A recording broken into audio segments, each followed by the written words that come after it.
Welcome to Atmospheric Lights. Today we're diving into some pretty strange stuff. It's about this active duty officer, Matthew Livelsberger, and this email he apparently sent right before he died. And get this, the email talks about a Cybertruck explosion, the drone sightings everyone's been talking about, and technology that sounds straight out of a sci-fi movie. Yeah, it's definitely a story that grabs your attention. So where do we even start with this? Well, let's start with what we know. This Times Now article lays it all out. Livelsberger claims in his email that both the U.S. and China, they both have something called gravitic propulsion systems. Gravitic propulsion systems. What exactly is that? He describes them as these systems that can, make aircraft fly super fast, so fast you wouldn't even see them, and they can carry, crazy amount of stuff. So basically unlimited payload capacity. That's pretty wild. And you're thinking this could be connected to the drones, those recent sightings on the East Coast. Right, exactly. People are saying these things are moving so fast and making these crazy turns and then just vanishing from radar. Normal aircraft, they can't do that. You know, it makes you wonder, Livelsberger's email, it also says these drones could be launched from submarines right off the U.S. coast. Like those Chinese spy balloons from earlier this year. Yeah, kind of like that. He even uses the word checkmate in the email, which makes you think, could places like the White House be vulnerable to these things? It's a scary thought, for sure. If this tech is real, then, it has huge implications for national security. Absolutely. So the big question is there any proof to back up Livelsberger's claims? Well, there's another source we need to consider here, and that's Bob Lazar. Now, I know he's a bit of a controversial figure. Right. He's the one who claims he worked on, reverse engineering alien tech at that secret base, S4. That's the one. And while a lot of people are skeptical, what's interesting is that he describes these propulsion systems that are very similar to what Livelsberger talks about in his email. So what's Lazar's take on it? Well, he said in interviews, like the one he did with Joe Rogan, that these UFOs, they use tech that, manipulates gravity to fly. He even said they had no wires, no wiring at all. No wiring. That sounds a lot like wireless energy transfer, something Tesla was working on way back when. Right. It's pretty mind-blowing stuff. Definitely. And Lazar goes on to say that this propulsion system, it actually distorts space-time. So the craft can basically fall in any direction, which, it kind of throws everything we know about physics out the window. And that lines up with what Livelsberger said about gravitic propulsion. How it lets aircraft move in ways we can't even imagine. Yeah. So are they talking about the same thing here? Are these recent drone sightings actually something extraordinary, something beyond our current understanding of science? It's hard to say for sure, but the similarities are definitely there. And if these claims are true, it would mean that there's technology out there being used right now that's way beyond anything we know about publicly. It makes you wonder about all the stuff that's going on in those classified government programs. And it also raises the question, why is this coming out now? Why would Livelsberger send this email right before he died? Was he trying to, blow the whistle on something? Yeah, his email paints a picture of someone who felt like they were being watched constantly. He even mentions being blocked from entering Mexico. If he really did have classified information, it makes sense that people would be interested in keeping him quiet. And it gets even more complicated. His email talks about his role in those 2019 airstrikes in Afghanistan. And he claims there were civilian casualties, even possible violations of the Geneva Convention.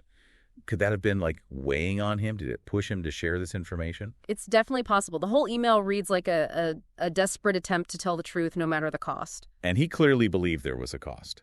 He mentions working with high-ranking military officials like General Austin S. Miller, which, if it's true, explains how he knew all this stuff.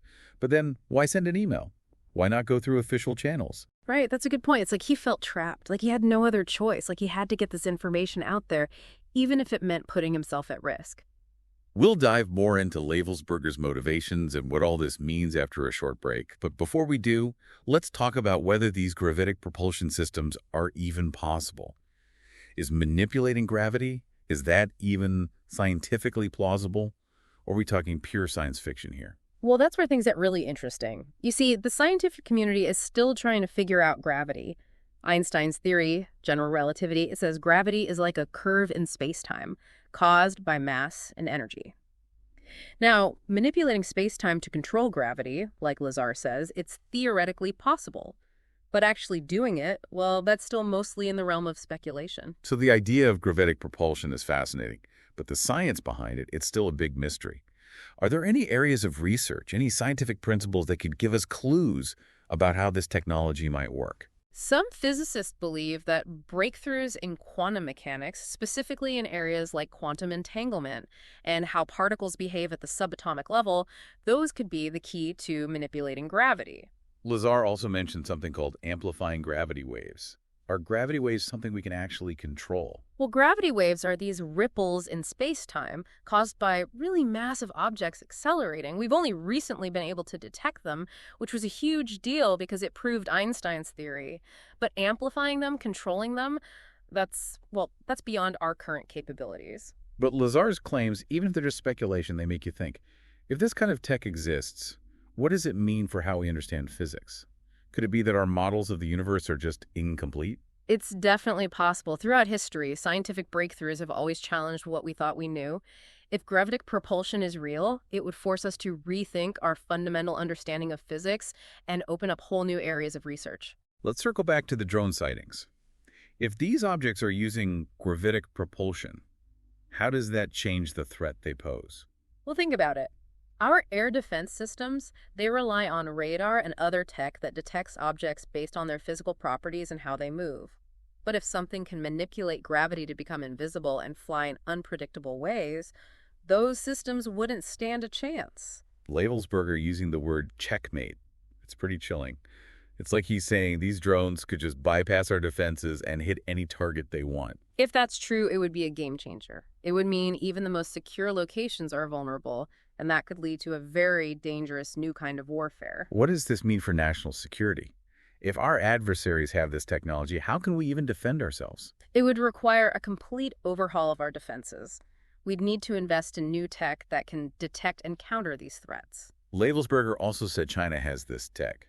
Could this lead to a new arms race, one focused on developing these gravitic weapons? The potential for an arms race is definitely a concern. This kind of tech, if it spreads, it could destabilize things globally and make conflict more likely. Beyond the immediate threats, what about the long-term implications? How could this reshape society?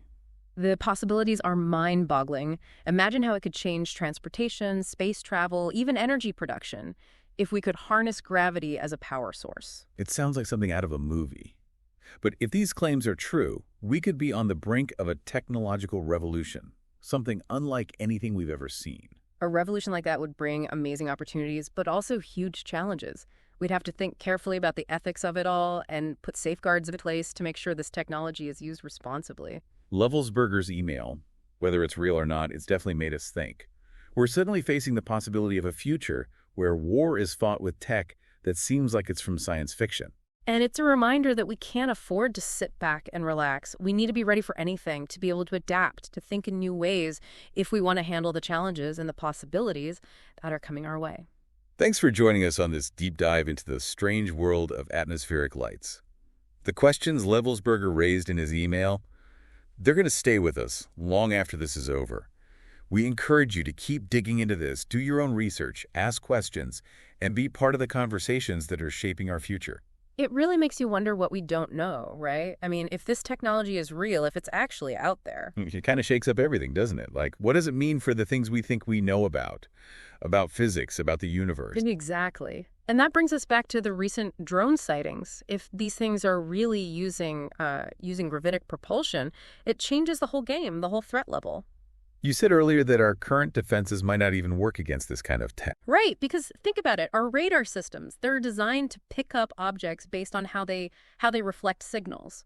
But a craft that can, bend space-time, it could essentially become invisible to radar. And that checkmate comment from Levelsberger, it takes on a whole new meaning, doesn't it? It suggests these drones could just, appear anywhere, anytime, without warning. It's a chilling thought. It means that no place, no matter how secure, would be safe.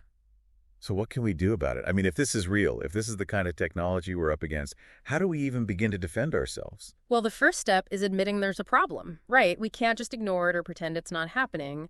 We need a serious reassessment of our vulnerabilities, our intelligence capabilities, everything. And what about our weapon systems? Would our current arsenal even be effective against these gravity-bending drones? It's unlikely. We'd need to invest in completely new technologies, things specifically designed to counter these capabilities. What kind of technologies are we talking about? Things like directed energy weapons, maybe, or advanced electronic warfare systems.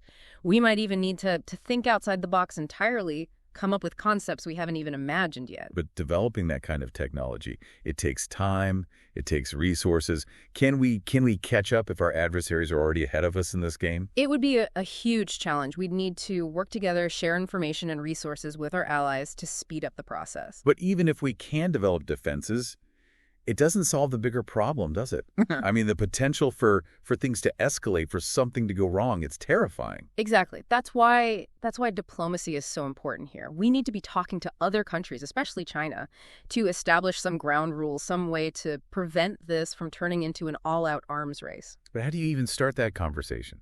I mean, if this technology is real, it's probably top secret. It's a delicate balance. We have to acknowledge the threat without giving away too much information. It's a tough diplomatic challenge, but the stakes are just too high to ignore. And we haven't even touched on the ethical side of all this. I mean, drone warfare has already raised some serious moral questions.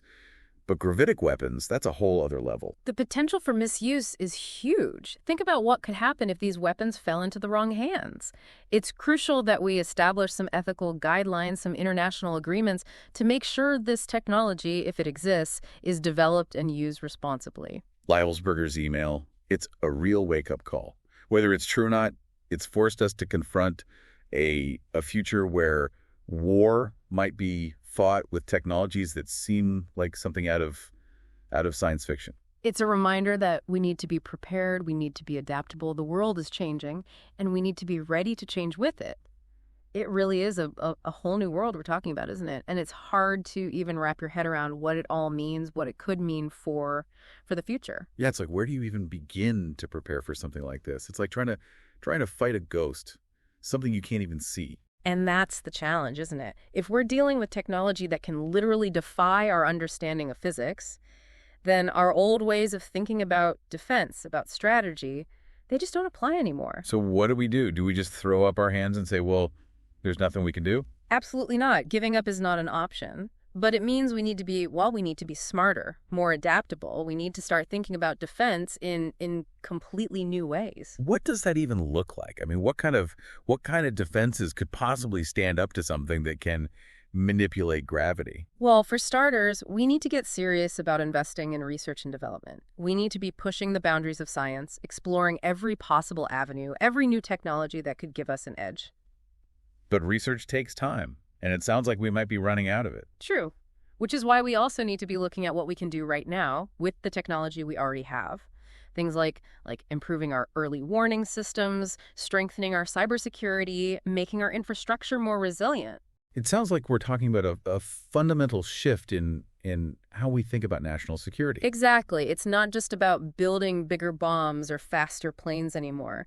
It's about being able to anticipate threats, to adapt to the unexpected, to outsmart our opponents. And a big part of that is going to be international cooperation, right? We can't do this alone. Absolutely. We need to be working with our allies, sharing information, pooling resources to make sure we're all on the same page. Because this isn't just a threat to one country, it's a threat to the whole world. It's a lot to take in. Yeah. And honestly, it's a little bit overwhelming. I understand. It's a lot to process. But the important thing is that we're having this conversation, that we're starting to think about these issues, to ask the tough questions. Livelsberger's email, it's like he pulled back the curtain on something we weren't supposed to see. And now we have to deal with it, whether we're ready or not. And that's the reality we're facing. We're moving into a new era, an era where the boundaries between science fiction and reality are becoming increasingly blurred. And it's up to us to make sure that future is one we can all live with. So to everyone listening, we encourage you to keep learning, to keep asking questions, to stay engaged. Because the future, well, it's being shaped right now. And we all have a role to play in making sure it's a future worth fighting for.